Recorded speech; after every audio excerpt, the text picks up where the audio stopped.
Hello friends, நான் உங்கள் அற்புதராஜ். இன்றைக்கு ஒரு சிறப்பான தகவலோடு உங்கள்கிட்ட வந்திருக்கேன். இந்த சாலையில் நடுவில் இருக்கக்கூடிய இந்த செடிகள் என்னென்னு தெரியுதுங்களா? நெடுஞ்சாலையில் பயணம் செய்பவர்கள் இந்த செடியை நிறைய கவனிச்சிருப்போம். இந்த செடி வேற ஒன்றும் இல்லைங்க, செவ்வரளி செடிகள். நீங்கள் எனது சேனலுக்கு புதிதென் என்றால் மறக்காமல் சப்ஸ்கிரைப் செய்து கொள்ளுங்கள். இதன் வாசனை மூக்கை துளைக்கும். இது பார்ப்பதற்கே மிகவும் அழகாக தெரியும். சாலையின் நடுநடுவே செவ்வரளி செடியை நட்டு வைப்பதன் பின்னால் மிக பெரிய அறிவியல் இருக்கிறது. இதை எத்தனை பேர் யோசித்து பார்த்திருக்கிறோம்? சாலை ஓரத்தில் அதிகமான வாகனங்கள் சென்று கொண்டே இருக்கும். இந்த வாகனத்தின் புகையில் கார்பன் நச்சு கழிவு அதிக அளவு இருக்கும். இதை காற்றில் உறிஞ்சி தூய ஆக்சிஜனாக திருப்பி கொடுக்கும் பண்பு தாவரங்களுக்கு பொதுவாகவே உண்டு.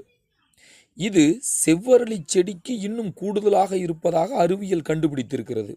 இதனால்தான் சாலையின் நடுவே நட்டு வைத்திருக்கிறார்கள். இதன் இலைகளின் அடர்த்திதான் இதற்கு முக்கிய காரணம் என்று கருதுகிறார்கள்.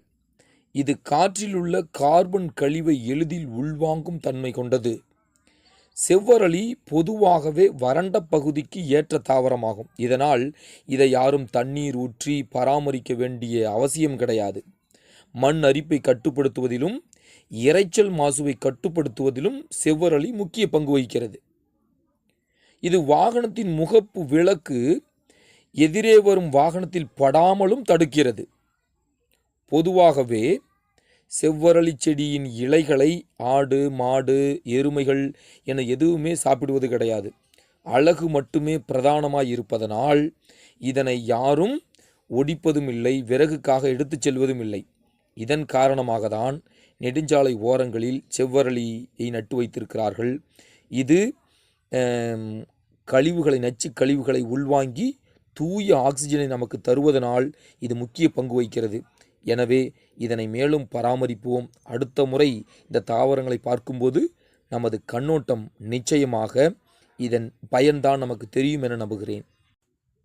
செவ்வரளி செடியின் வேறு ஏதாவது பயன்கள் உங்களுக்கு தெரிந்திருந்தாலும் கமெண்டில் சொல்லுங்கள், நானும் தெரிஞ்சுக்கிறேன். கண்டிப்பாக இதை நம்ம எல்லாம் தெரிஞ்சு வச்சுக்கணும். நம்மளுடைய வருங்கால சந்ததிக்கு இதை சொல்லி வைக்கணும். இல்லைனா அது ஏன் நட்டு வச்சுருக்காங்க அப்படின்னு தெரியாமலே போயிடும். ஏதோ ஒரு செடி போல் அதுவும் நட்டு வச்சுருக்காங்க அப்படிங்கிற மாதிரி ஆகிடும். அப்படி கிடையாது. எல்லாம் ஒவ்வொன்றுக்கு பின்னாடியும் ஒரு அறிவியல் இருக்கிறது என்பதை புரிந்து கொள்ள வேண்டும். நன்றி. மீண்டும் அடுத்த வீடியோவில் சந்திப்போம்.